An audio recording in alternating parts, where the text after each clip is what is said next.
guys. Hey, Welcome. what's going on? I am waiting on Oh, for Instagram to play. Instagram. There we go. All right. Here's what I don't get. Yeah.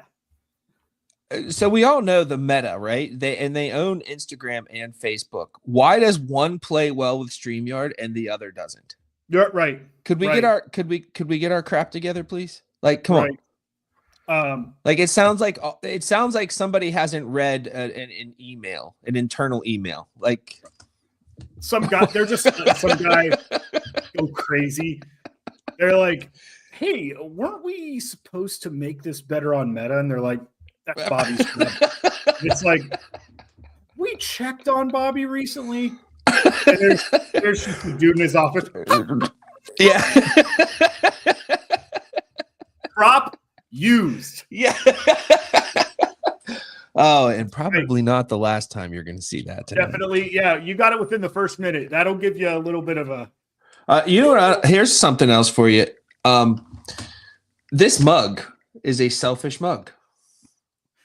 If you're a right-handed drinker. For right-handed people, it's a very selfish mug. So maybe for tonight, I should say it ain't so. You're drinking with your left hand. I should use my left hand so as not to be selfish and show off this Tackle Talk mug created or at least inspired by one Andrew Hayes, who has also inspired something else that's pretty wild and awesome of late. You know, the Tackle Talk Bass Essentials. The TTBE for short. Honestly, probably the most solid collection of baits in one package I've ever seen. And another thing, man, like solid. Look, it basically, I know we don't like to talk about it. I know you're supposed to set the book on fire, but it basically is the book. It is the book. It covers the bases. It is going to cover 99% of your fishing. And I know you glide bait guys are just you're so mad. Your $800 combo. Oh. Listen, if I had $1 for every fish I've caught on a Texas rigged Cinco, I'd be able to buy all of your glide baits. Okay. Hey, it's just one of those things. Real quick, Josh, I do want to say hi to the Vermontinator. Yep. Mr. Todd. Scott, I would like to say hi to Todd Sefton. Todd, I heard you enjoyed your trip to St. Clair. I hope it lived up to all your expectations. And Matt from I believe he lives in Alabama. Matt from Natural State Fishing. How you doing, buddy? Nice to see you on. But it's funny that you mentioned a Senko. Yeah, there is a guy that, for one, we've got him on our pod tonight, and there is a bait in the TTBE, Tackle Talk Bass Essentials, the Magnum Baits Reg Stick. You see, we're trying to turn the tables here. We want people to start saying Reg Stick instead of Cinco. Yeah, the Reg Stick. Why don't we just go ahead and get him on here so he can tell us a little bit about his experience with the Reg Stick. Let's bring on Seth Taylor. Real quick. Yo. Tonight we've got a little bit of a polarizing battle between not necessarily Zach and myself, but me versus the world versus everybody else. And me with the giant shepherd's hook. Discoveries I have found with being more in tune with social media recently. We are a company that sells through social media. So naturally. Josh is our marketing czar. I am the marketing czar. And I believe that is that a communist word? Anyways. No, you can say czar. Okay. Very good. I was going to say we should be streaming on TikTok then. But I am going to check. God, that was slow. I got that so slow. Did you like it? I was like, oh. There it is. And Fish Whistle Jesse, you can't call it a stick bait because the Zara spook style baits, walking baits, they're actually called a stick bait. Your hard plastic stick baits. Yeah, they are. They are called stick baits. So you got to call it a stick worm. Stick worm. If we're gonna go that route, Okay, we so got to stick worm. Stick worm. Okay, we'll keep. say, Everybody, please keep that in mind while we talk to winner of a recent. Yes, Josh. Don't say stinko in my presence. Let's get Seth Taylor on here. I think we've done enough, buddy. Seth, what is going on? What's up, guys? Can you hear me okay? Yes. We can. So, sweet. Rumor has it. Yeah, go ahead. You're a recent kayak bass fishing tournament champion. I am. Yep. That's correct. Rumors are true. Yes. Rumors are true.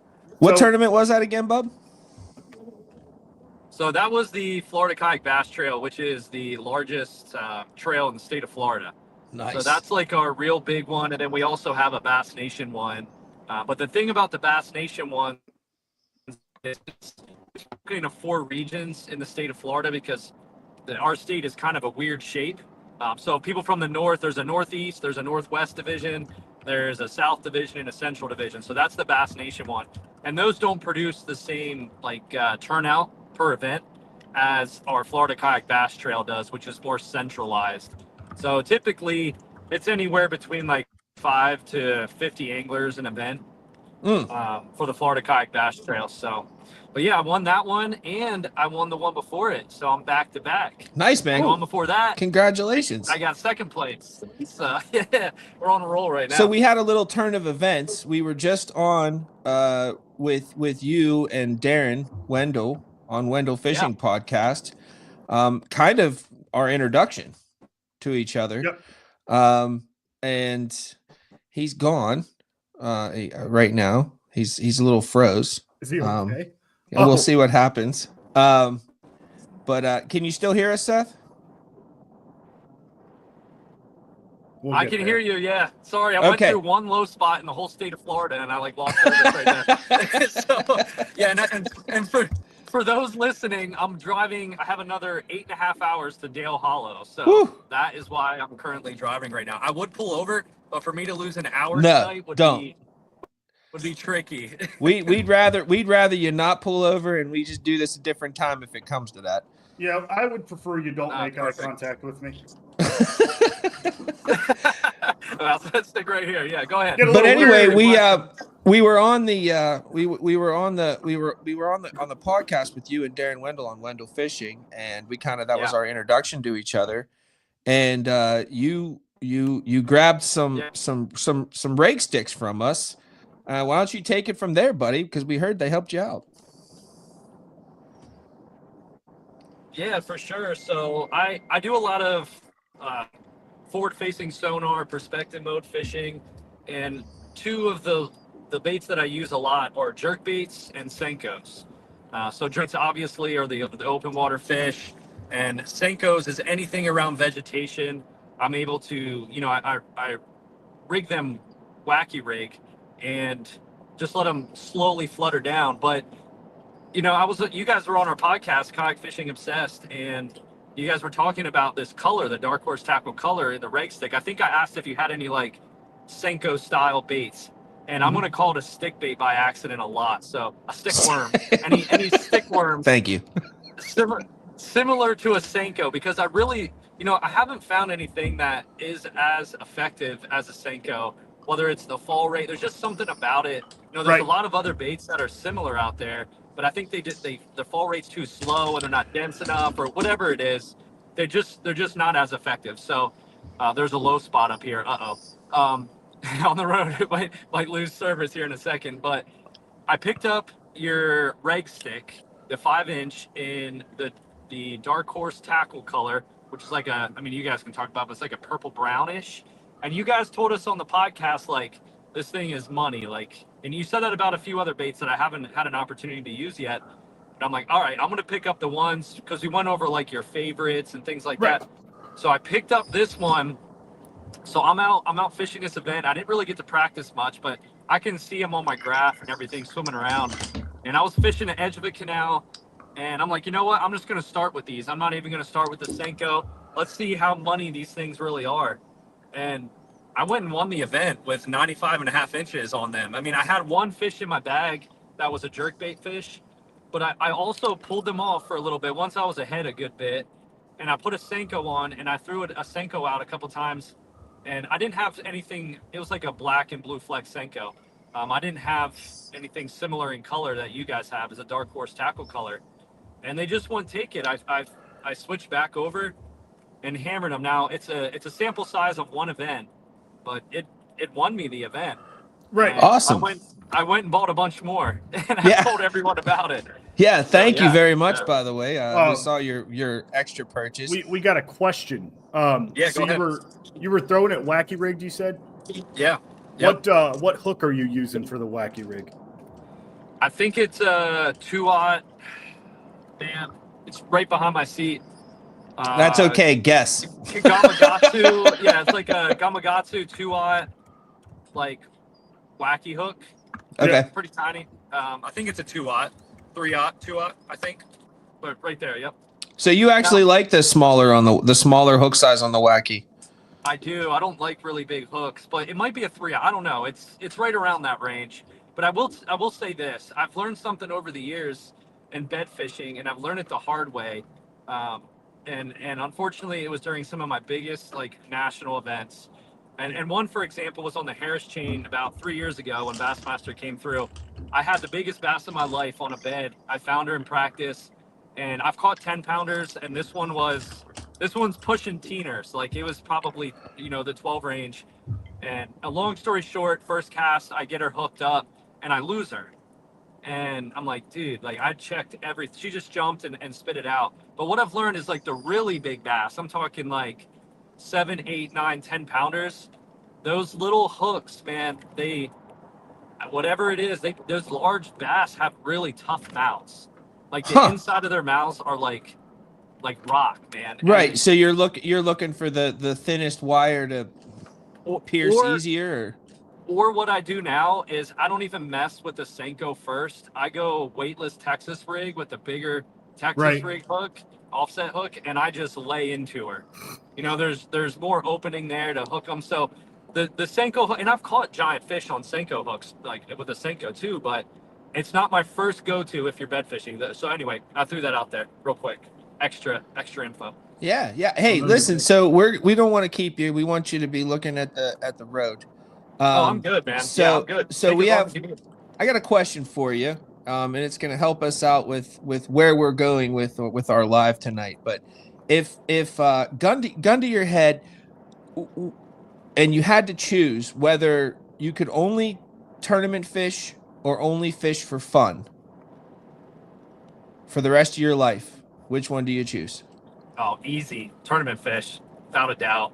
And why? But I grew up playing sports, and this is something I've loved since I was a kid, trout fishing in the Northeast with light line, all that. I have trophies in my office from when I was 7 years old with, a little trout derby winner, I love being competitive, and there's a feeling I get, like catching big bass is awesome. Like it feels really good. Catching big bass when there's a lot of money on the line or when there's a lot of people that don't want you to beat them feels even better. Like it just takes it to the next level. There's more adrenaline. Your heart starts beating. Like if you're fishing a bed fish and she's going over to grab it, like it's just next level adrenaline that I don't get doing anything else besides archery hunting. And I live in South Florida now, so that's off the table. So I can't even do that. So it's next level for me. I'm going up to Dale Hollow right now, and I'm going to be on the water from dawn to dusk every day at practice, finding these fish, and I'm 100% committed to winning this event. And I've told my wife that. So we're going in, and I just love it, dude. I love the competitive aspect. Good luck out there on Dale Hollow, dude. I mean, thank you. I have never had the chance to fish it, but I hear that is an amazing place to fish. So yeah. Good luck out there. I hope you have a ton of fun. And I mean, I heard that the Dark Horse Tackle Fairy dropped a little something on you that might maybe will help you out a little bit out there. I got it right back there. I picked it up out of the mailbox today. It came yesterday or the day before, but I picked it up out of the mailbox today. Some little minner heads. Some Taking a minners. minner out there on some smallmouth. Yeah, but yeah, tournament fishing, 100%. Yeah, I love it. I love the preparation. I just love the whole deal. So yeah, that's where. Well, I'm hey at with man, it. we're gonna let you go. Thank you very much for hopping on and letting us know. Please have a very safe journey and go out there and kick some ass, dude. I appreciate it, guys. And hey, guys, pick up for anyone listening the Reg Stick 5-inch Dark Horse tackle color. Give it a shot as an alternative to your Senko fishing, because a lot of people Senko fish. Just give it a shot. It was a killer color for me. It won me an event. So yeah, guys, go pick it up. Thanks, Thank you, dude. Seth. Be We'll see careful. ya. Good luck out there, You got buddy. it, guys. Take care, We'll brother. see ya. All right, that was How about Seth that? Taylor. You can How follow about him on that? Instagram at SoFlowTaylor. Yeah. Yeah, I mean, dude, the Red Stick, it's the first. Which, by the way, Seth was able to purchase some more of those because we just got them back in stock. Yep. Get them while the getting's good. Yep. And I hate to say it. We've done stickworms before. And it does come down to a consistency of the plastic. Yep. The Reg Stick is the closest one. I consider myself pretty damn close to a Senko expert. Like, dude, I've had one tied on every single fishing tournament since I was 12 years old. And if you fish a stickworm, and you fish it the way you would fish a larger brand, then yeah, this is definitely, yeah, this is your kind of, this is the way. Yeah. So basically, if a stickworm is not that consistency, it's a different bait. Correct. Like, there is something to be said about the softness of a worm that allows you to put out a different kind of action. And I believe, in my opinion, the Senko was the bait that kicked it off with how the bait should look.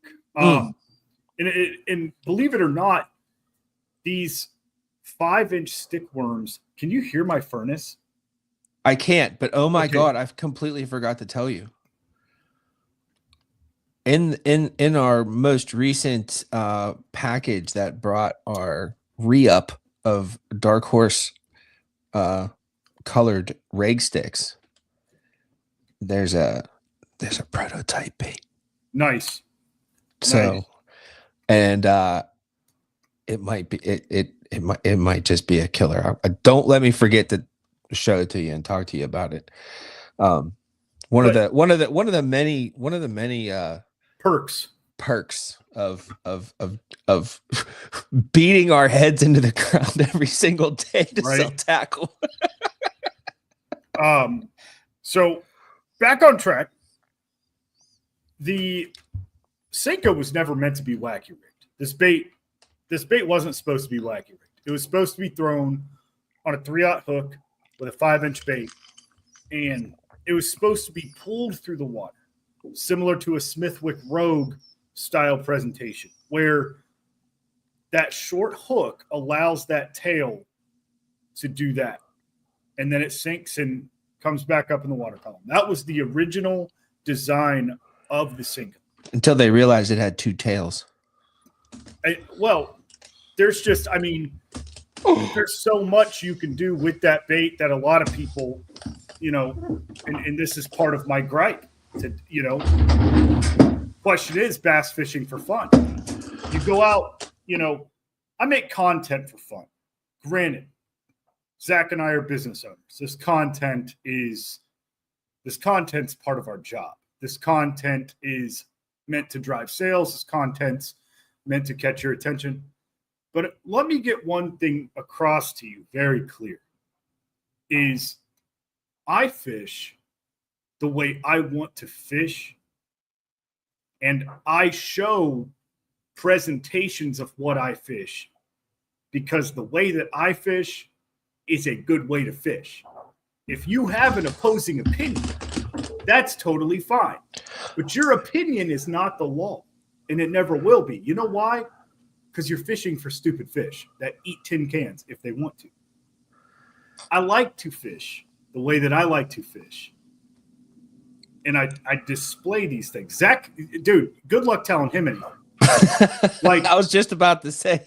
That's the thing. You know, I went to Zach's home lake, and I had a Senko tied on. I had a frog tied on, and a couple other things, you know, things that I thought I'd be able to throw. Because he was like, you're not going to be able to throw that. And I was like, I will find a way to throw it. And I did. It just didn't work. Like, I could have thrown it, but it wouldn't have been, you know, and that's when you start to soak in the knowledge. But bass fishing for fun is what I do. We have a business about it, but the business end does not have to suck out all the fun. But I'll tell you this, it will never be one of those things where it's like, let's say I'm throwing a Texas rig Senko and somebody's like, well, you have to wacky rig it because that's duh. Didn't you see that other guy's video? I did see that other guy's video, but you just watched a video of a guy who's literally remaking a video that 10 other guys have made. And this is where the fun of it starts to go away. The fun starts to go away. What do you mean, buddy? What is making the fun go away? The social media aspect of fishing is making the fun go away. So it's social media. I would say, like, or is it an age-old saying? Too many cooks in the damn kitchen. Social media has allowed there to be every cook in every kitchen all the time. But not only cooks, Zach, they have allowed 20 people in a 10 occupancy max room to all tell each other that they are master 53,000 potatoes in a 5 potato sack. But they all think they're master chefs because you get a following, you get a couple deals from a couple of large brands because spoiler alert, 6th Sense and Guggen never had to sell because they hired you to do it for free. They cut a little bit of their bottom line off, literally 1%. They said, we have $100 million budget. Let's take a total of $1 million worth of product, dish it out throughout the United States. Now, listen, I honestly don't know too much about the history of Guggen baits or anything else like that. All you have to do is watch YouTube. I do. Well, yeah, I do know a little bit about 6th Sense, and I gotta say, they did start from scratch, and they did a damn good job. They started, I believe, out of Texas. Yep. Strictly hard baits, and I believe the point of 6th Sense, because back in the day, okay, history lesson again. Back in the day, you had certain companies that you trusted for one specific technique, and I believe that 6th Sense was making basically the plastic version of a Pose crankbait. And what a Pose crankbait is a cedar, hardwood, softwood, blank crankbait. They do a lot of cedar, but they also do a lot of different other wood. Most of it was cedar. You get a cedar bait, that's a high buoyancy softwood, right? Zach knows super high buoyant. Super buoyant, almost impenetrable by water. And you put a spray paint, you put a finish on it, you get a bill that dives it down to 22 feet. If you bump into a log and you stop reeling, whoop, there it goes. It's going to, Zach, with me, rise in the watercolor. Rise in the watercolor. Wait till you guys see the April video. I need everybody in the comments right now to yell at Josh and make sure he gets that April video posted up real soon because you're gonna hear one of my most favorite outtakes ever. That's not going to be outtaken. It's not going to be taken out. So 6th Sense started custom painting, but the cool thing about 6th Sense is like they, pre-show we were talking about crankbait colors back in my day. Back in my day, you didn't have, you had to go to different brands to get different colors, man. Like, it wasn't like. Speaking of different colors, I just want to give a shout out to Stoneman and Sons. We got Pete in the YouTube chat, and he said that Casey started out custom painting. Right. The story Sixth Sense gives me hope. So and then he later injected of, which he left out in the original comment. It's cool, dude. But yeah, absolutely, man. Right. So that custom painting was a big deal back then. It was a huge deal. Folks, Nick Folks, that's the guy in Ohio. That is the Ohio painting guy. And if you're not familiar with social media and you're not familiar with small businesses and understanding how not necessarily rare that they are, there's a lot of painters. But for the guys that don't know and for the guys that don't have access and also for the guys who do not care, Folks is their guy. And kind of like this, Josh.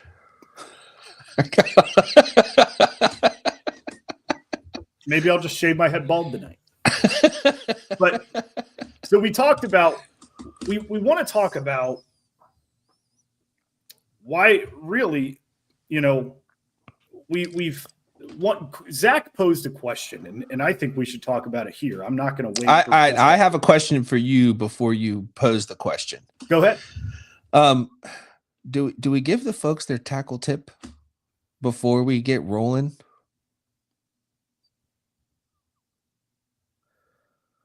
We could give the folks. Shall we just take a quick one and give the folks their tackle tip?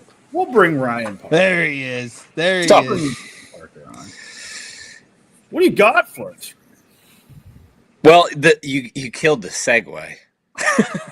Oh, you just ran down that rabbit hole, man. Yeah. I want to talk about hooks and bedfish and spawning and soft baits and stuff Seth was talking about. Like it was gonna go so well. I was like, oh man, this is gonna be a good one. Get him in. And then Josh had to go. Just what? That's the part of the. That's the. Listen. I generally disagree, or I generally agree with you. So he's been a cage tiger now for what? 2 days, 3 days, months, Zach.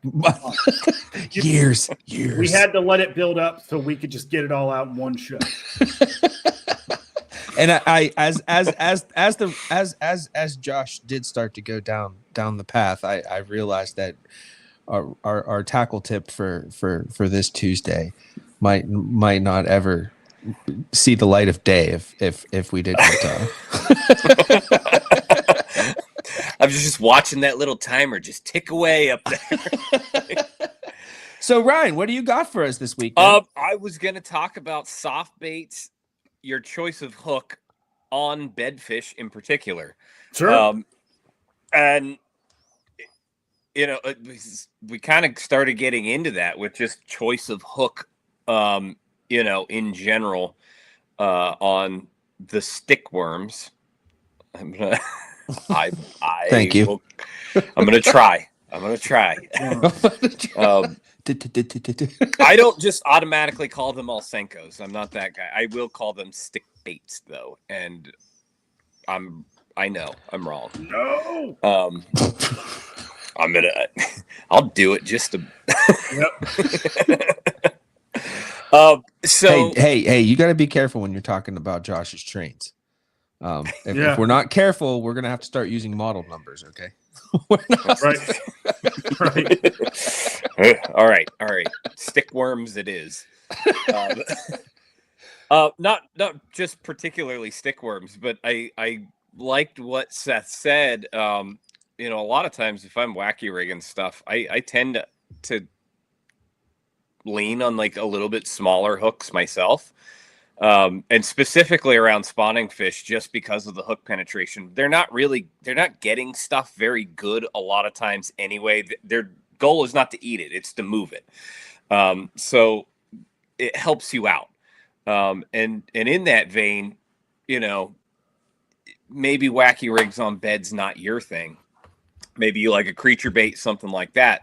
In that case, I like stuff with not a ton of appendages. And the ones that it has, I want them really close to the body. I don't want a lot far out. And when I choose my hook for those baits, I want the hook to be the size of the body of that bait. I want the hook point in the very head of it. I don't want any plastic really past the bend of the hook. And specifically, again, that's because they're not going to just suck the whole thing up. They're going to kind of pick up the end of it and move it. So that way you're kind of ensuring that the fish gets that hook. I'm confused. So are you're trying to put as much hook in the bait as you possibly can? Yep. Yes. Okay. Yep. I just double check. Yeah. And yeah, specifically that's it. Most of the rest of the year, like, I don't care. Just put it on a hook. If they're going to eat it, they're going to eat it. This is the one time a year when they're spawning on beds. They're kind of picky. They're, finicky, whatever. Like, you got to do yourself all the favors that you can. I oftentimes, you can kind of read the mood of a fish if you can actually see it. But I also oftentimes up my weight size. And part of that is just practice, flipping, pitching, whatever it is, and getting a soft entry with a heavier weight. But simply just that heavier weight gives me more contact to the bait.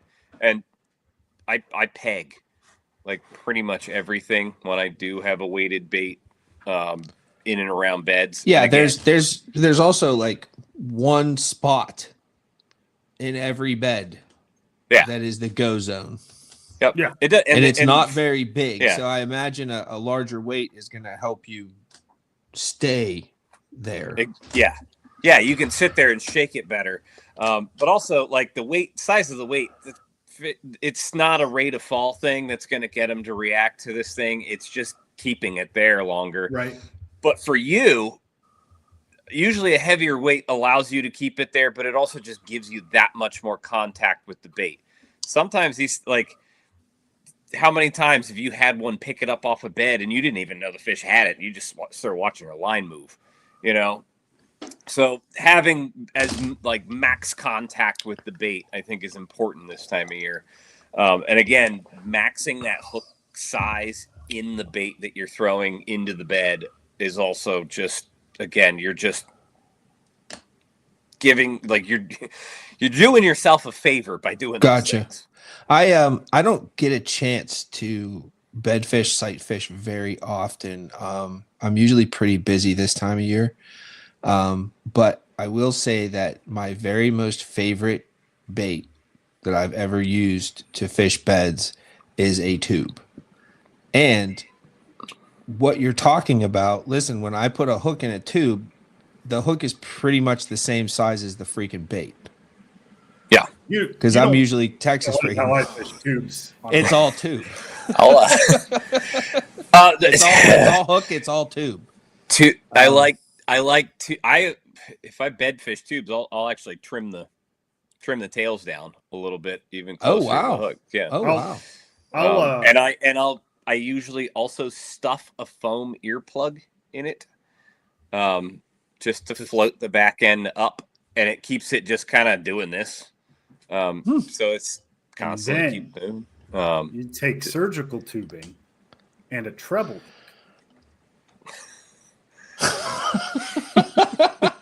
I mean, we can talk about some other things. Like, I've weighted crankbaits to sit nose down in beds. I've done some crazy things to get fish to bite. Also, if you were able to receive, I don't remember if you were working with us yet. The Karashi Glide is my favorite. Yes, That was, It I is think, my- in the first box That that is I my got from you favorite guys. bed fishing bait, Yeah. because when they go to move it, they can't. Because it got them. They're already hooked. Yeah. They can't Well. blow it out. And once they suck it in, While you're here, Ryan, let me ask you the same question I asked Seth. You have to choose for the rest of your life: fun fishing or tournament fishing. Fun What's fishing. your choice and why? Fun fishing. Because fishing in general, to me, like, tournaments are fun. I'm a competitive person also, but I would choose fun fishing because tournaments are scheduled. Fun fishing, I can do it whenever.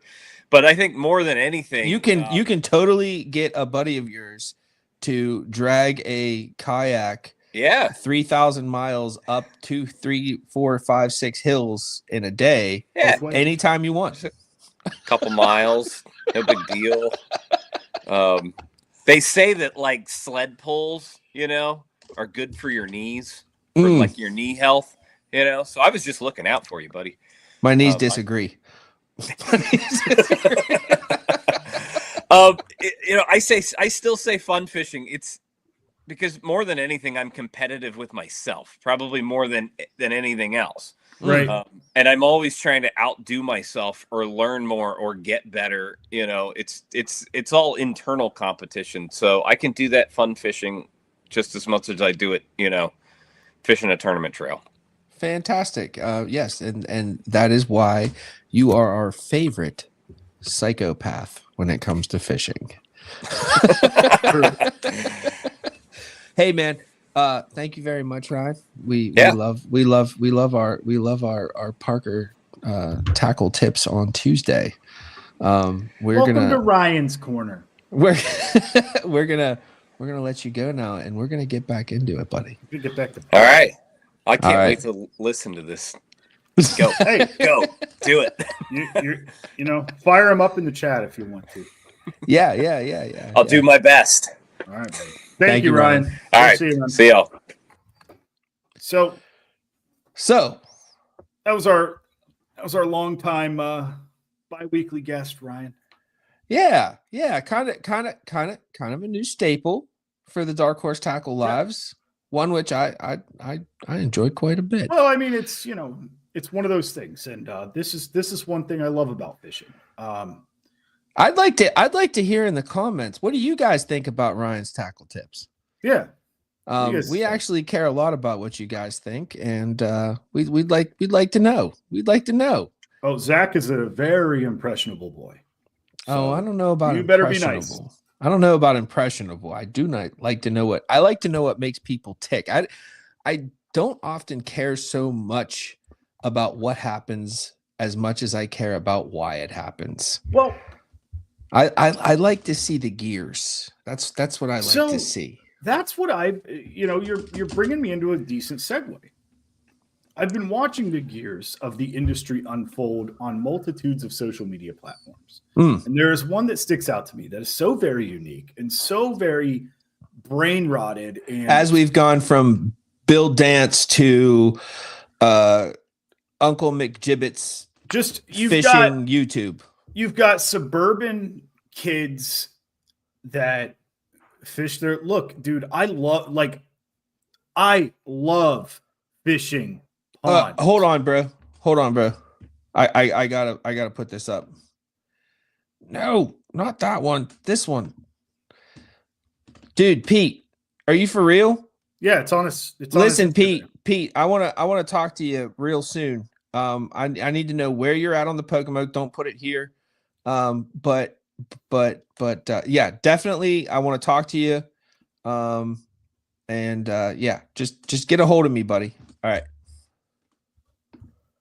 But so pond fishing, guys. Pond fishing is fun. It's a lot of fun. That's why I do it. It's easy. That's why I do it. It's educational. That's why I do it.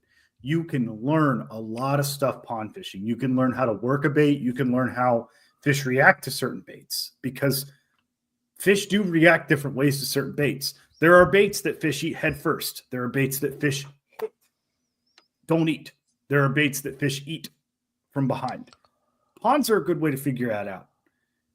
Ponds are there is no replacement in bass fishing for learning lures education. And test ponds. Yes.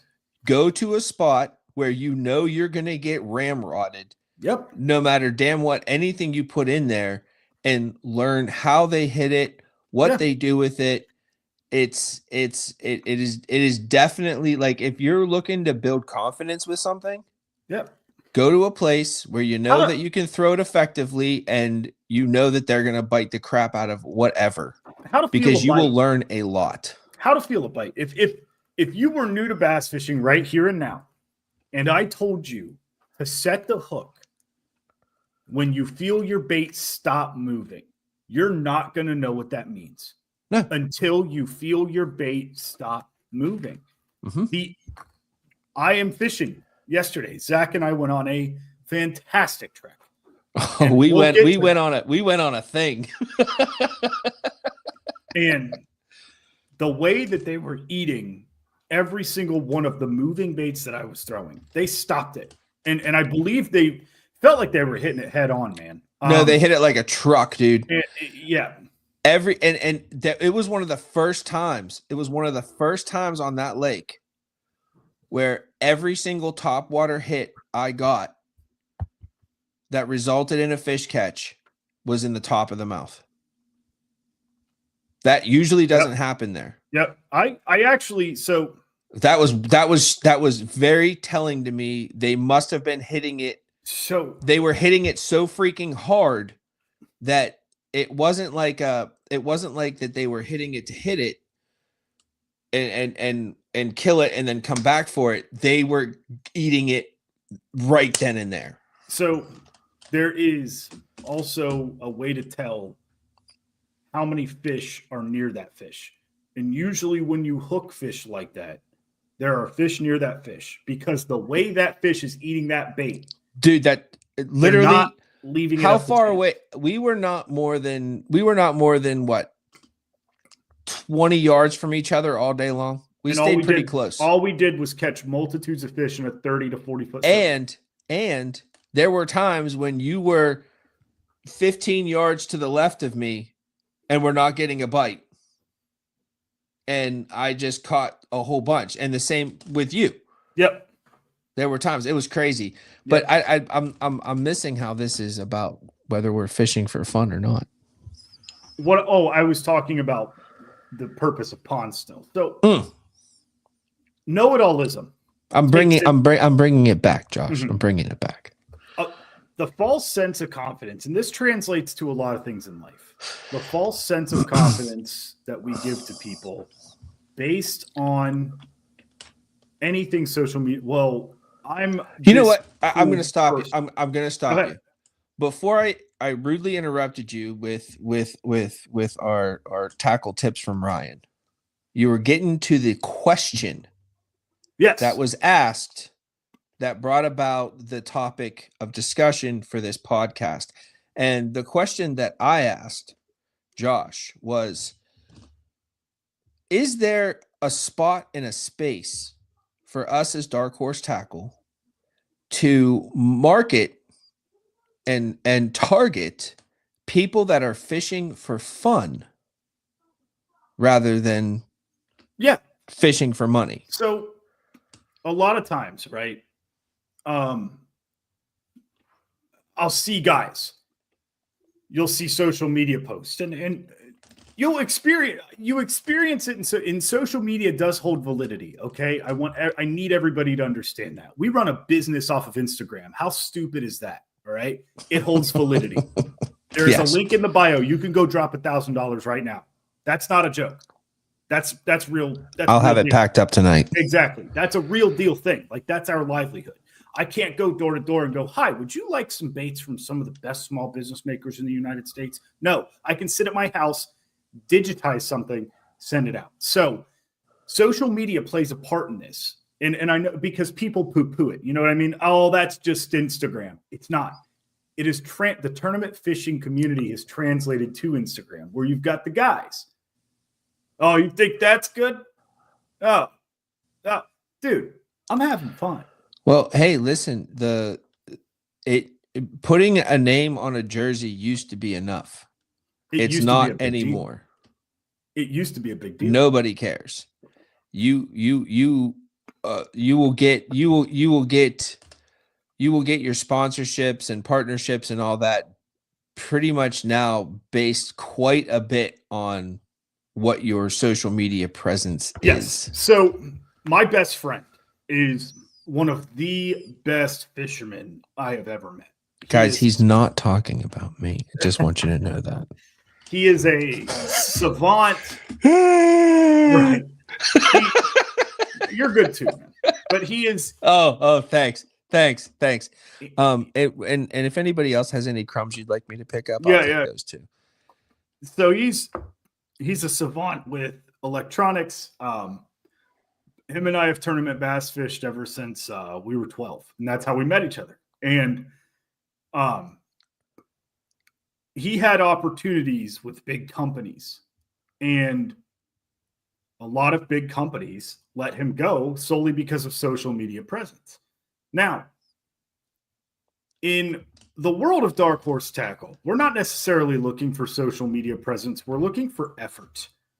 We're looking for the Ryan Parkers. We're looking for the Eli Selfs. We're looking for guys who go out and fish, and they catch fish on the product because they believe in the product. I don't care about a 13,000 follower account with some half-assed, I like dark horse tackle. I got this. Go to their website, and they think that their job is done. Well, dude, props on the props tonight. Yeah. I'm the one with 13,000 followers. That's great. How many of those followers turned into an investment, not only for you, but for us? Because if your followers are just following you. So where does this? It's a rabbit hole, man. It's okay. And you've literally, I think, just vociferously proved the rabbit hole. I want to know, do you guys that are listening to us right now, do you care that what is it? There was a tournament on Neely Henry, Coosa River. Neely Henry just won on, of all things, Josh, a floating worm. That just happened. Do you guys Josh does it again, by the way. I'm a predictor. Do you guys actually care? Do you care that tournaments are being won on baits that are coming in the boxes that you get from us, or baits that are in the or baits that are in the bait shop of Dark Horse Tackle, and that Josh and I are doing the homework and figuring out what's going on in these tournaments and everything else? Do you guys actually care about that? Or do you guys, our customers, the people that are listening right now, and listen, I know that we're talking to some people that aren't here right now. I know we're talking to a lot of people that aren't here right now. They're going to listen to this, they're going to listen to this Wednesday. They're going to listen to it Friday. They're going to listen to it Sunday on their drive home from whatever. I want to know, we want to know, do you guys actually care about that stuff? Or do you just care about being out there and fishing for fun? So what is it for you guys? Do you guys, and do you use tournament bass fishing as a barometer for what you should be doing? Or are you just wanting to learn new ways and new challenges to increase, so I've been catching myself personally. Listen, Josh and I were just out the other day. Okay. And, I had a pretty heavy Sunday, and I wasn't in the best frame of mind when I showed up on Monday, which was like our day to fish. Which, listen, as time goes on, it's getting tough for Josh and I to get those together, and it requires a lot of work and effort. And because I wasn't in the best frame of mind, I just go with what I knew, and I caught a ton of fish using a tactic that I absolutely know will slay them no matter what. I didn't really challenge myself. Right. I had a blast. I had a lot of fun, but I certainly didn't challenge myself. And I guess what I'm asking you guys is what is it that drives you? What is it that moves you? Is it because you guys are out there trying to win the Wednesday nighters? Right. Or do you guys just want to go out there and you already beat the game using this character? Do you want to beat the game using another character? Like you understand, Josh? Upon the further dissection of this, does tournament proven quality, tournament proven action, tournament proven results, does that hold validity anymore? Or is it, I think the new tournament proven is, I saw Jacob Wheeler have it on Instagram, so I just bought him. Right. Well, yeah, like now Crush City. Why is Crush City so big? Because they tell you it's big. That's right. Because Well, they and told because you to buy it. because Dustin Connell just won for the third freaking time at It was Redcrest. big before that, though. It was big before that. It was foolproof, man. That shit came out last year at iCast, and it was sold out. And I'll tell you this: their packaging, incredible. It's everything a multi-billion-dollar corporation should be doing. By the way, it is incredible. They are incredible. Which, by the way, is why I have worked very hard on making the packaging of our hard baits look much better. We are going I'm doing it for you guys. Not really. Yes, I am. But well, I mean, ultimately, though, it is nice to look at on a wall. But without you guys, that's all the wall would be, is just a wall. It would that's right. That's right. I give Rapala props, but I will not give them the cookie for branching out of their comfort zone and making soft plastics. Give me a break. They dropped X amount of dollars more than you and I will ever see in our lives on marketing and said, Connell, Wheeler, go put a GoPro in your boat, take 10 of these Crush City baits and go, this is what I throw. This is what I throw. This is what I throw. Okay, listen, I am a very, very good judge of character. Yes. I don't do much very well. That I do well.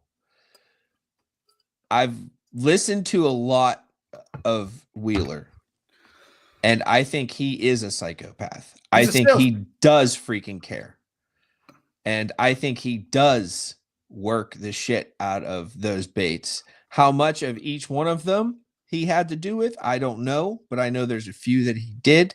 So I'm not so sure I'm not so sure I buy it. But listen, I'm not so sure I buy it, Josh. And here's why I'm not so sure I buy it, because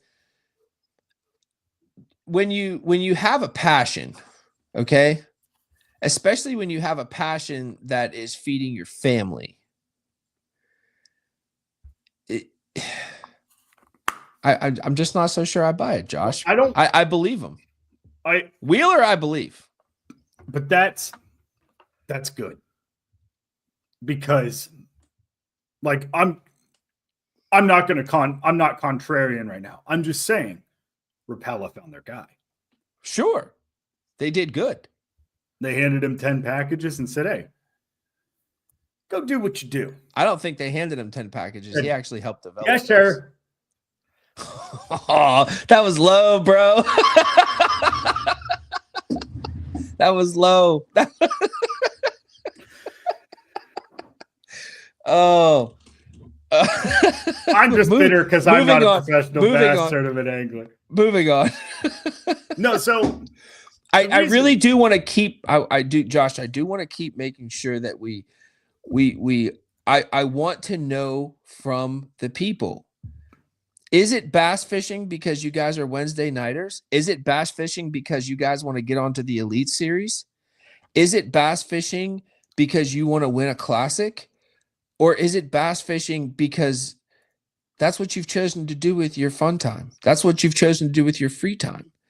Is it bass fishing because you're like Ryan Parker and you are just a complete psychopath about the hobby that you've run into and you want to be the absolute best and you fight yourself? I want to know why you guys fish for bass.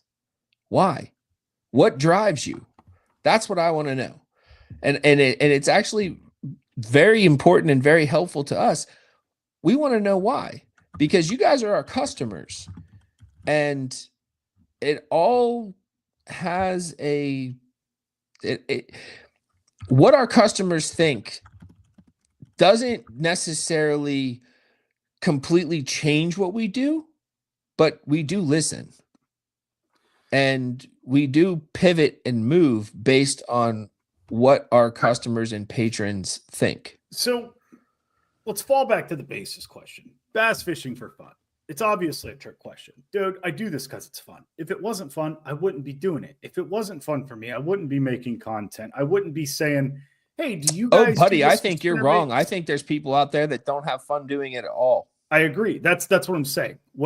From my end, because I'm doing all this griping, because I am possessing potential negative energy towards the industry and the people in it.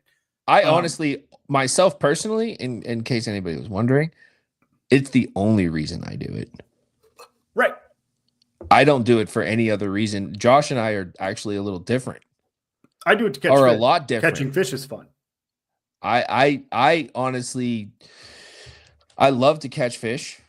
I love to go out there and Could you imagine me driving home yesterday after not catching any fish?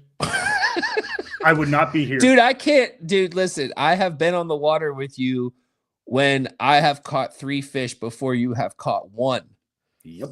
And I want no parts of what's going on in your brain. I would literally rather chew carpet tacks. Where's a weapon? Because listen, and I actually have video proof of this. I'm a diva. I have video proof of this. I've landed like my second or third bass, and Josh hasn't caught one. Which, listen, that doesn't happen often, but it does happen. It does happen. And when it happens, I'm like looking over my shoulder, like shit. And then I'll hear something, and it sounds like Josh has caught one, and I'm like, and I get all excited, and I'm like, shit, not yet. And I'm looking at my watch, and I'm going, come on, man, I want to fish for this much longer. Let's go. Yesterday was probably the first day that, for everything that we were faced, it was a unique feeling and situation. As much as I had, like, my butt hurts from tightening my ass so much because of how dangerous it was yesterday. I had a ton of fun. So, and I did not want to leave. Guys, normally, I am someone that would rather not be inhibited, because I'm not legally required to be inhibited by a PFD.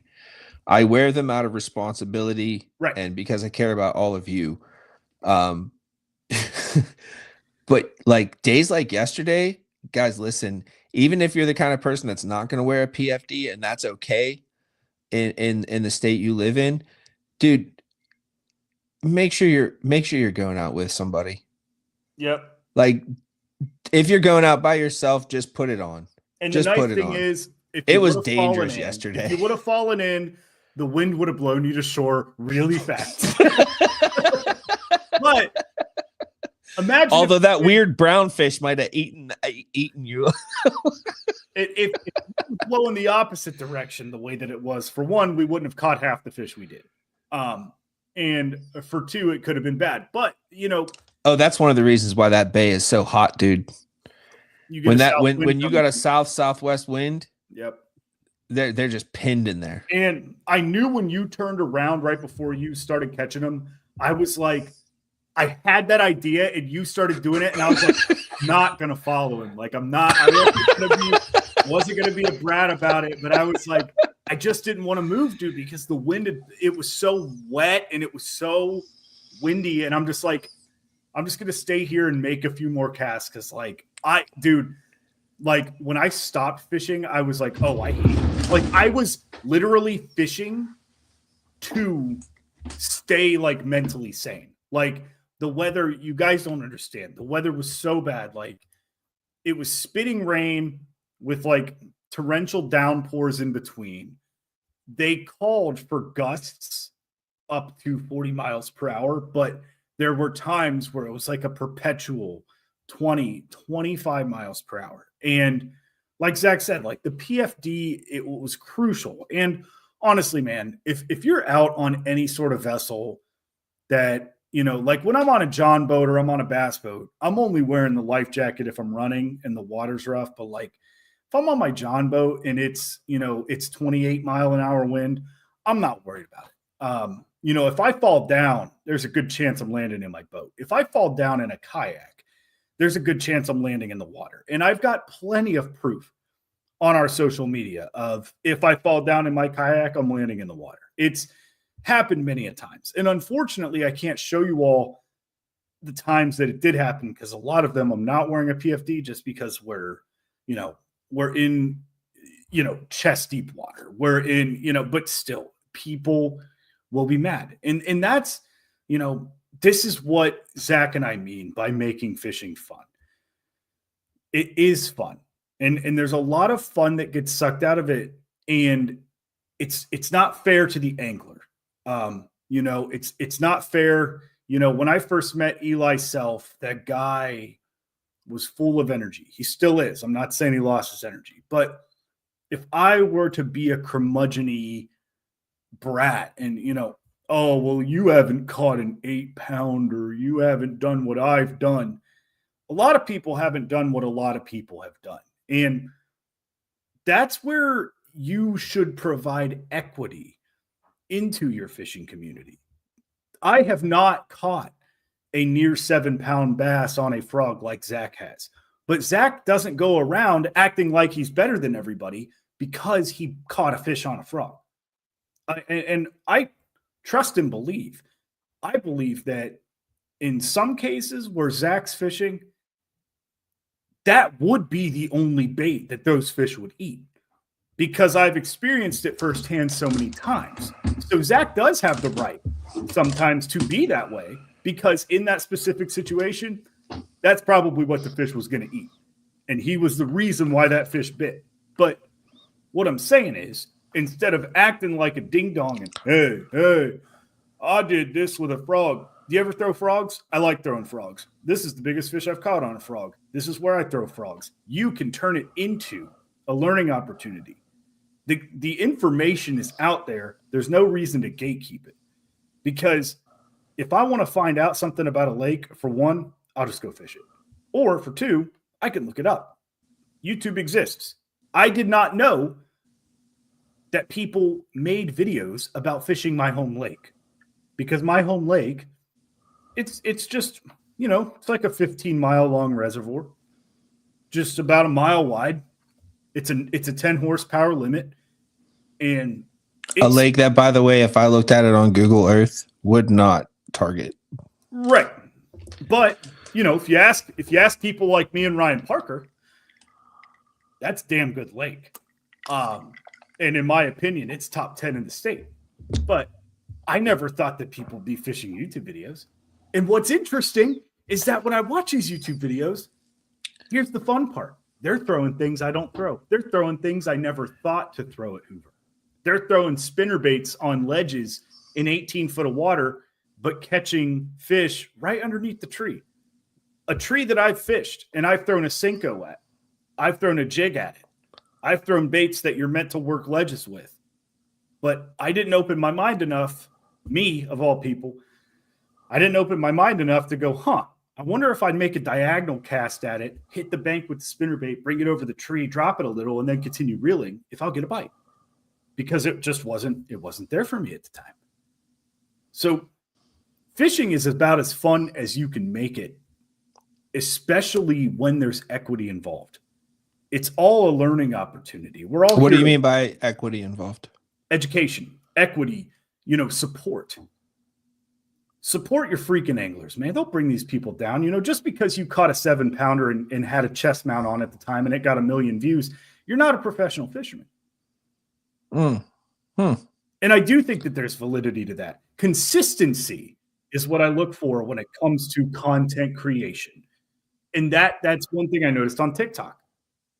When you open the For You page, it'll show you for people that like you don't follow. It'll show you like their most popular fishing video. And you've got guys like, hey, don't ever throw a spinnerbait ever. Would anybody in the comments like to guess what Dark Horse Tackle's most popular video on any social media platform is? Yeah, I'm gonna let you guys. I'm gonna let you guys guess about that. I'm hoping that some of you have seen some of our videos. If you have any guesses, let us know. But we'll wait a little bit. We'll come back. Because it ain't bass fishing. So the validity I find from good guess, Ryan. Good guess. The validity that they're getting less popular the more they happen. Yeah. People are like, oh, I've seen this one. Yeah, he falls out. He does this all the time. I think the validity of your content is as consistent as you are. No, guys, it's not. We should have your significant other pop on and tell everybody how to pack a proper I've fallen out of the boat bag. Dude, not only that. That's actually good information. Right? Dude, I'm driving home and she's like, why didn't you just pack a bag? And I'm like, oh, why didn't I just? Oh, I'm sorry. So seriously. So kayak fishermen, canoe fishermen, even bank fishermen for that matter. If you guys are going out fishing, it's actually a pretty goddamn good idea to have an extra set of clothes. Yeah. So she packed me snacks. And let me tell you, I've never had somebody pack me snacks for a fishing trip. Dude, it's amazing. It's happened to me like twice in my life. Best protein bar I ever had. It is literally almost enough for me to be like, well, I guess I could get married a third time. Marriage. Yeah. And then I'm like, wait, I just said third time. Nah, never mind. No. I was sitting there and the rain was just, it was nasty. And I was like, it was one of those wind gusts where you're like, okay. Like what are you talking about? Are you talking about Monday? Yes, like it was one of those wind gusts. Dude, you sink a little bit. I literally lost count of how many times, and I stand like pretty much no matter what. Yep. But like there were so many times where I was like, shit. All right, dude, fine. I'm sitting down again. You had one. You had one. Close. I grabbed the stick and I was like, all right, here we go. Like I was like, you were like, dude. And I was like, and then you just sat down and I was like, yeah, it's raining. It pays in those situations. It pays to have a heavy ass. Let it fall. Go down. Sit down. Baby. Sit down. So I reached back and I felt the protein bar that April had packed for me.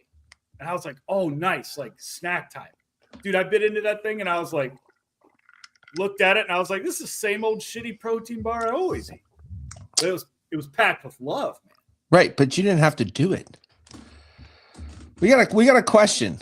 Yeah, go ahead. I can't see it because there's a stupid thing in the way. We'll just put it up. There it is. Yeah, what's your question, Mr. Silva? Yeah, let it rip. Let it rip, buddy. Long-time subscriber, Mr. Silva. Yeah. I don't know how to pronounce the first name. Is it Javi? Javi. Soft J. Yeah. Kind of like, dude. Yeah. Shoot the question, buddy. We got answers. Anyways, I I missed a little bit whenever I went on my run I was just downstairs. talking about, the genuine importance. Oh, nice. Joshua Torres with a reg stick purchase and a wacky hook purchase. Nice. Nice. Just you're talking about the core tackle.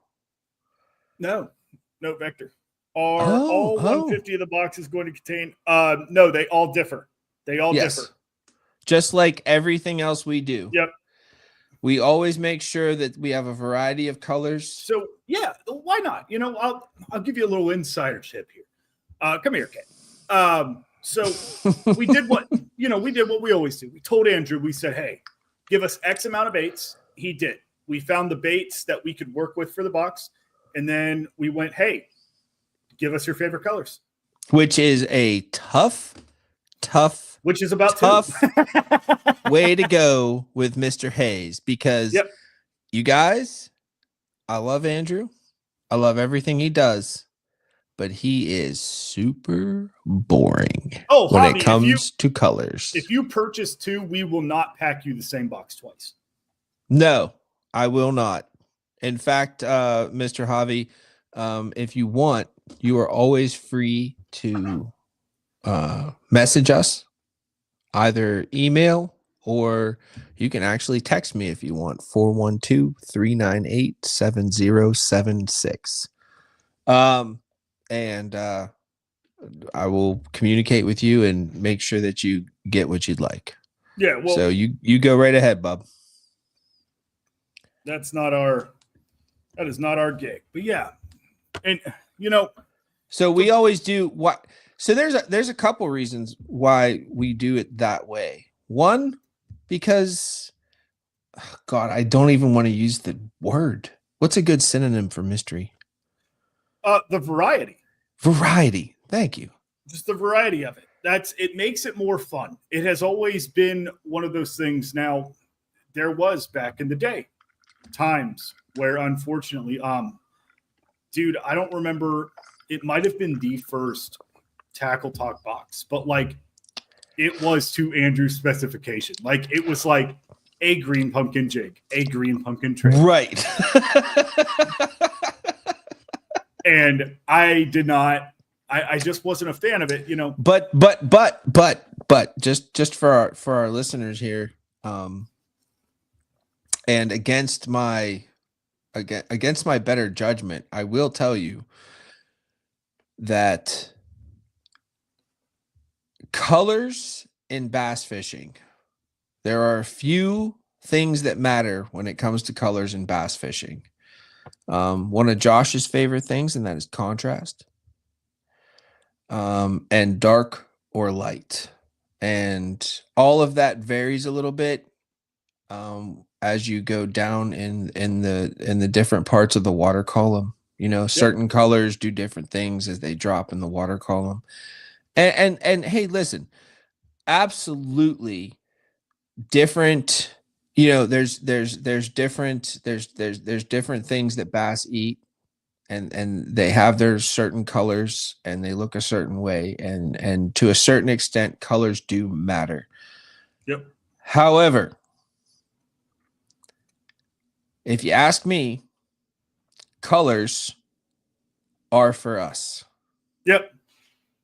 That's they what are makes so fishing that fun. they are so that you guys feel good about what you are throwing. 90% of fishing is just that. Which, by the way, is probably 85% of what you need to catch a bass. I just said 90. 90? Oh yeah, dude. Listen, I'll give it 85. You need confidence. You need confidence in what you are throwing. I'm a guy who throws 2 kinds of spinnerbaits. I throw white, and I throw white and chartreuse.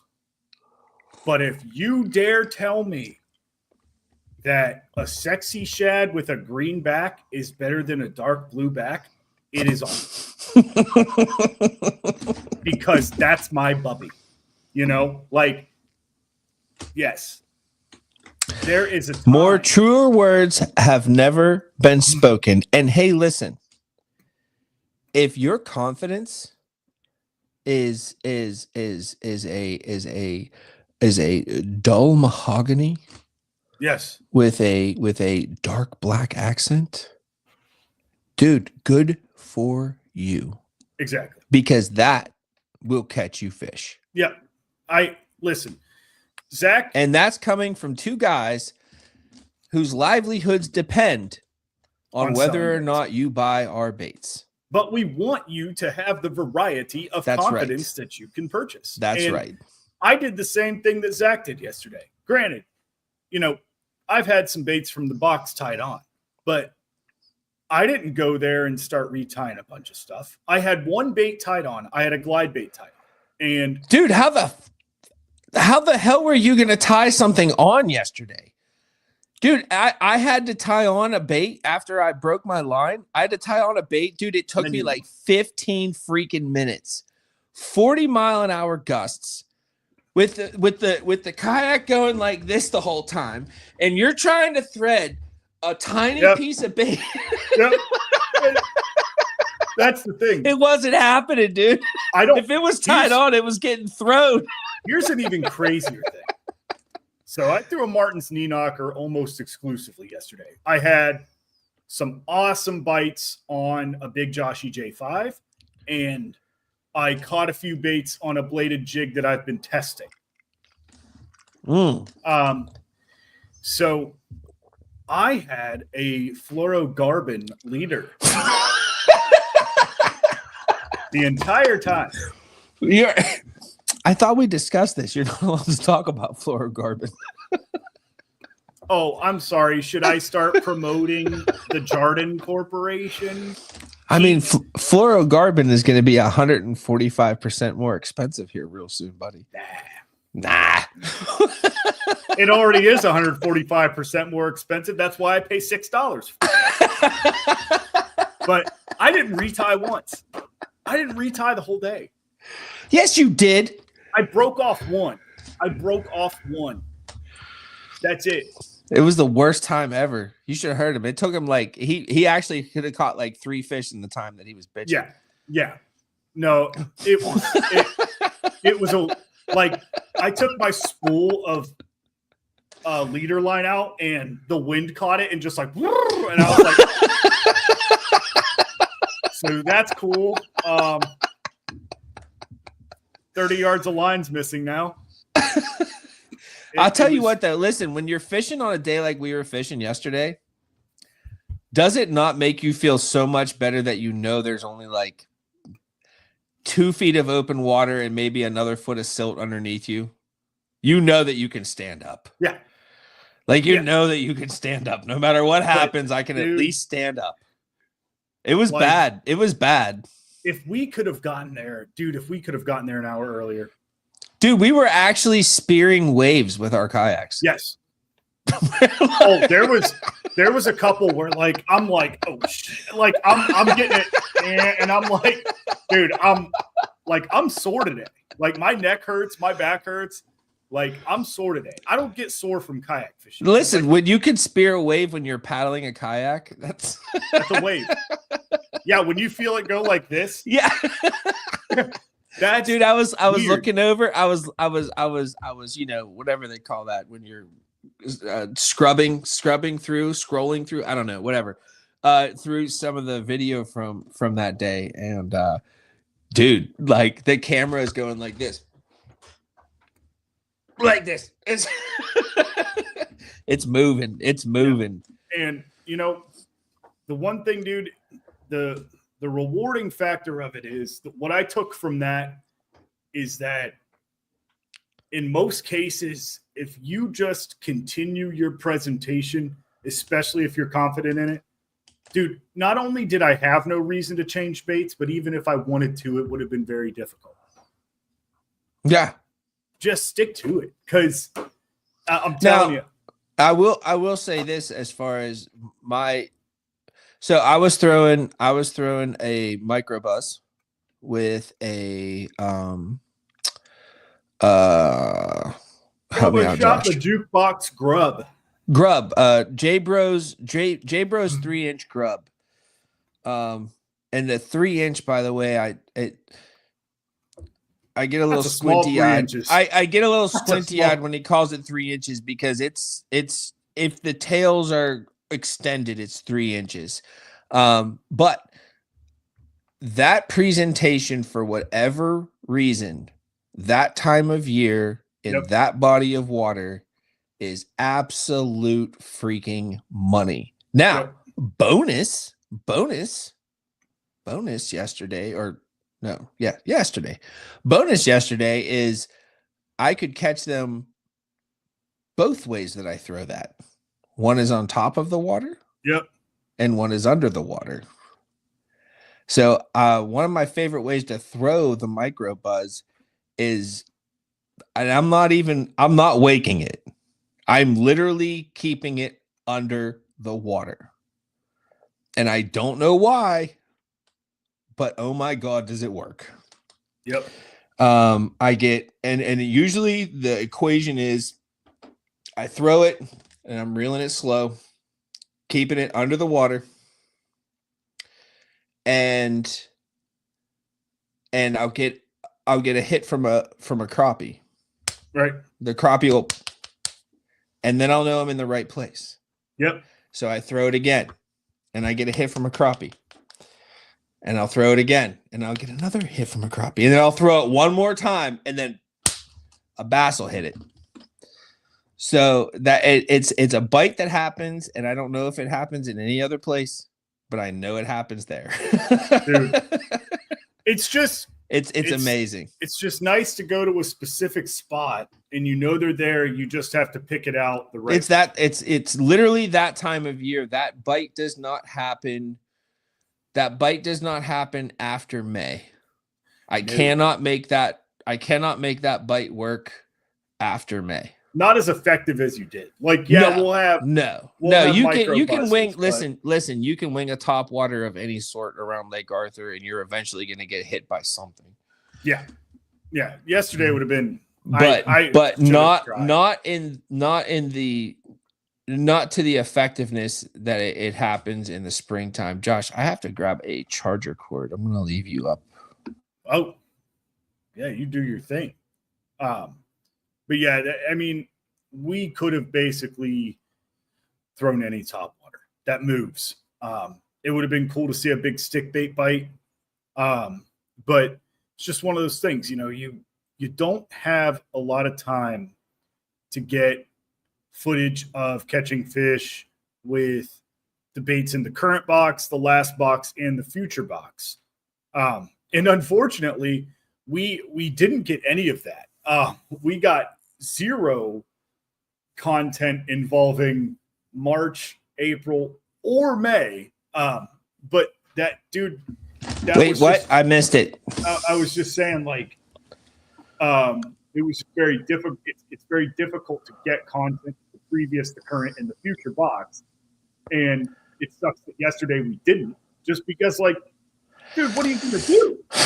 No, sometimes, like yesterday, there was no way to throw a light bait yesterday. I threw a floating worm around. There was no way to throw a light bait yesterday that isn't a moving bait. All right. There was no way. Like I literally pack very specifically when I go fishing, and usually I pack A, B, and C that come with me no matter what. And then I pack D and E, which is what I want to test. And one of the things I really wanted to do yesterday was throw the Danny Joe's original floating worm because I just wanted some more time with it. But no, hey, it wasn't happening yesterday, dude. I got bites on it, but I didn't secure the deal. I don't think I was using the right hook. I also I had it buried, Yes, Ryan, you absolutely did watch me do that with a bluegill. Because I'm telling you guys, listen, if you're getting bites from fish that bass eat, you're in the right spot. Right. Right. You are in the right spot unless you are in the pond that Ryan and I happened to be in that day, and literally, I'm pretty sure that the bluegill have actually eaten all of the bass fry to the point where the old bass have died and there's nothing left, and all that's And they're left scared. are bluegill. Yes. And there's yeah. I was at a pond the other day, and it was just one of those days. I stumbled upon my dangle crasher cannon. I think it was the cannon, but I was like, you know what? I'm just going to tie this on, and I'm only going to take this because I did. You know, I fish these ponds and I get a lot of bluegill bites, and I see them, and I'm like, dude, those are some big bluegill. Like, they're not, you know, they're all, when they're the size of your hand, they can eat an inline spinnerbait. Yeah, and that's just what I did. I went they'll out hit there. they'll hit an inline spinner pretty much regardless, anyways. Yeah, that too. And it makes me want to buy the smaller dangles, but it doesn't at the same time because that size is perfect for like. Well, yeah, because you only want. I mean, you want a chance to catch a bass, but if you're going to catch something else, you want it to be. Me personally, I'm not worried about the size of the fish. I'm worried about unhooking. Oh, look at this. Look at this. Somebody else knows. Yes. That J-Bro grub on the Buzz Grub, my Jig Masters, is such a cheat. Yes. Bro. How many fish? Do you have a guess, Josh? How many fish do you think I caught yesterday? Dude, it feels we probably caught 30 fish. A piece. Yeah. Yeah. Like, No, it is. So, and listen to anybody listening. If you take the J Bros 3-inch grub and you put it on the back of a Jig Masters Micro Buzz, take the forked tail in the middle off. Pinch it off with your fingernails and take it off. All you want are the grub tails. Get rid of that little snake tongue in the middle. And listen, if you're using the Micro Buzz as a top water, honestly, it probably doesn't matter. It probably doesn't matter at all. But it does matter if you decide to use it subsurface. right. It absolutely does matter if you decide to use it subsurface. Oh. But that's if you guys want to cheat, especially for this time of year, which is I don't know. Listen, I don't know. But my guess is I catch them from April through May on that particular technique and those particular baits. And I think that it has a lot to do with bass protecting their territory from panfish. Yep. So, but also cheap. That's my guess. Easy meal. That too. It is. I caught. I think about half the fish I caught yesterday. Half the fish I caught yesterday had bloody tails. Yeah. They were making beds. The other half didn't. So they were probably thinking about it, or they were sitting there on the outskirts of the dance floor wondering why nobody wanted to dance with them. Yeah, I'll bet. But right. Josh was knocking him dead. What were you knocking him dead with, dude? You were knocking him dead with the knee knocker. Yeah, dude, you can. I'm gonna scrub through the footage. Not tonight. It's April's birthday, so we got a little celebrating to do for the remaining hour. I'll be awake. But you can hear me in the beginning. All I kept talking about, it's going to be a spinnerbait day. It's going to be a spinnerbait day. It's going to be a spinnerbait day. Like, I started with the 4x4 icon, and like you can hear me be like, I'm going to throw a spinnerbait. Like, I was just like, dude, that lake is so hard to throw a crankbait in, bro. It's so hard to throw a crankbait in because the icon there is just so much, even when there's no vegetation, There's vegetation. There's vegetation. That The lake Icon is handled it well. ridiculously difficult to throw.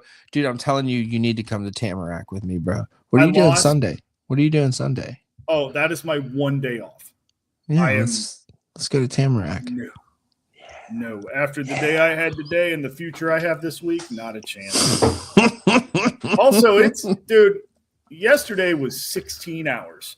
I Yeah. believe 16 hours. And that is, that's harsh. That's harsh on the body. Dude, with the day we had, like, man, I was just thinking, like, I was driving home, kind of like nodding off, not really like falling asleep, but just like getting comfy. And I'm like, oh, yeah, I did just like paddle back a half a mile an hour. And sometimes, dude, I have video of it. I have video, and I got there quicker than you. Which is because my boat wasn't full of water. Right. But no, there were some times when literally there was a good minute where I was paddling in place. Yeah. Literally paddling in place. The Icon, so real quick, for those watching, the Icon is better than a 2.5 because it's easier to control. You can control the depth on that crankbait very well. You can wake it if you want to, but you can also get it down where you need to get it down. That also depends on your line density, but it is really, really good. Listen, if you're throwing it if you're throwing it, so listen, if you're not throwing a bait into places where you can lose your bait, you're not throwing in the right place. Right. Literally 9.5 times out of 10. That is one of the rules in the book that is actually true. Yeah. And the Icon is made to come through the cover. Now, when we say come through the cover, I don't mean you can rip that bait through anything you want and it's just going to come through. What the Icon does is it will bump. It goes in right. First. It'll bump, and then you feel the bump and you stop for a second and let it get above that thing that you bumped into, and then you come back down and go again. Ryan, that's actually something that really pissed me off as a new fisherman way back in the day, is that they're like, this bait comes through cover. What do you mean? I could just reel it through the cover? No, that is not the case. If like, okay, let's just say, yeah, they start doing that. But the Icon, like Ryan said, the line tie is key. The bill is under the line tie. So hold on. So this is going to be hitting cover. Your line is protected. Whereas on a square bill, right there, it's a quicker reaction. The Icon allows itself to slow down. It also will float up very quickly. It also hunts like crazy. So if you think that bait's not working, like when you're reeling it a little fast and you just feel like you're not reeling in a crankbait anymore, that bait's jumping left to right really fast. It's still moving. Do we want to give any teasers? I'm going to say with how long you're taking to say this. No. Do we want to give any teasers to the May box? For May? Yeah. Told him I was testing a bladed jig. Yeah, well, I mean, should I show it or not? Yes or no? Do you have it? I do. Oh, go ahead. There you go. There's a pairing. There's a pairing for you guys. And it's badass. Yep. That's your Dark Horse Tackle Perfect pairing. Yeah. That's right. All right, Where's the prop, buddy? Where's the... Dude, I freaking... the thing broke off because I was playing with it too much. I guess my parents were right. It will fall off if you keep playing with it. If you don't mind, I see he's still here. Just a few minutes. I would like to bring Ryan Parker back on. Real quick. All right. What's up? Were you looking at porn? No, I was answering work texts. So real quick, you stick with us through the entire show. I just wanted to give you an opportunity to say some things if you wanted to say some things. What are we talking about? I was talking backsplashes just 2 seconds ago. I got things to say. I always have things to say. Yeah, so you've been with us through the whole show, and I just if you had any input, I wanted to give you a quick shot to have some input. Yeah, don't let tournament fishing dictate what you throw on the water. That's Nice. I'm gonna weigh hard on that one. Nice. Like I have the stuff I throw for tournaments. It's not the stuff I throw like 90% of the time. Like the stuff that like excites me about this. Eli called me the other day. I was driving home from Cleveland, rigging boats with Steve, and he called me. He's like, "I've caught so many," and he's just excited, and I'm like. I hope maybe it was conveyed in at least the tone of my voice, but I'm like grinning ear to ear as he's telling me about all the fish he's like crushing on that icon. Right. Like that excites me. Like just people being excited about this because I don't want to be sold another thing. Yeah. Right? Like if you're excited about it, all right, like now I might look into this, like I can't wait to go fish. I haven't had a chance to go fish anything in this box and it's killing me. Killing me so much that I've been like busting my ass the last few days. And I think I'm going to have a couple free days here. Nice. So I'm just going to drive around and fish nothing but the stuff in this box and just jump around from pond to pond. Yeah, like, I have some packing to do for Kayak Adventure next week, but that can wait. Just a tournament. Yeah. You already know what you're going to throw, though. That's the thing. Like, that's wait. Are you going to? You're going to Boston? I'm going to South Boston. God, blast it! What? Oh, I'm jealous about that, bro. I really want to go down there. So all right. So my mom, she's like 72. My mom gets in a kayak at least no less than once a month and goes out on a tidal river and fishes her butt off. And this is like the first time that the Kayak Adventure series has gotten close to where my mom lives. And I totally wish that I had the availability to go run, grab my mom, and go down there and go do this. I'm super jealous. Like I'm super freaking jealous, man. Because it's a neat world down there. It's like it's not quite Spanish Moss in the South, but it is. Yeah, like it's a super neat world down there, man. No. Yeah, it's the wild, wild west in the area. It's the wild, wild east. Exactly. Exactly. I'm replying to Javi's. I have not done a ton of fishing in Virginia. I've done a little bit up around Roanoke, and then the rest of it was like when I was stationed out in Quantico, so it was very much even further east. But this is an area I've driven through. I don't even countless times, and I've staring, almost driving out, driving on the shoulder while I'm staring over a bridge, looking at the river. Yeah. It's kind of been on my radar just for a long time. As a paddling destination, I have no idea like what the fishing's like or anything like that. So, but I was like, it's gorgeous here. I want to go down here. Plus Snakehead. Yeah. We'll see if I get. I don't know if they're I'll get over there. You guys know I'm going to be way up in the river. So, well, that's probably where you're going to find them. Really? Yeah. Okay. Absolutely.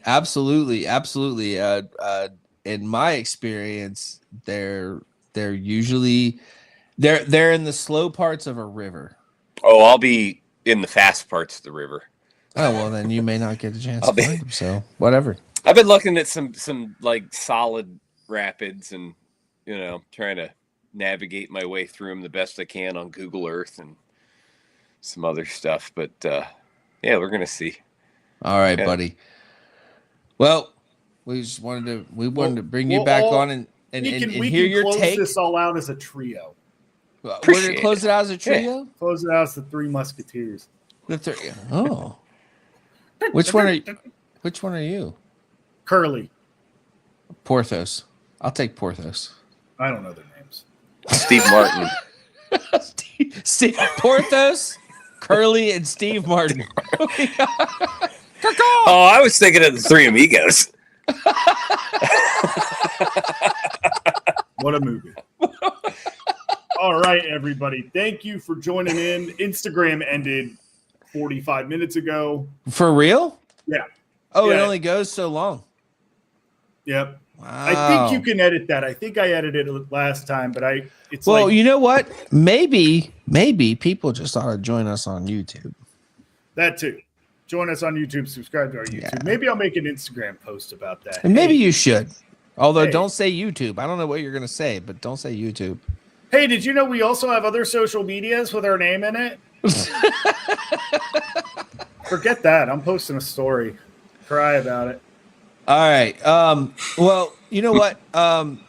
Good news is fishing is alive and well all over the country. Yes. I hope that all of you take all of the baits you've gotten from Dark Horse Tackle.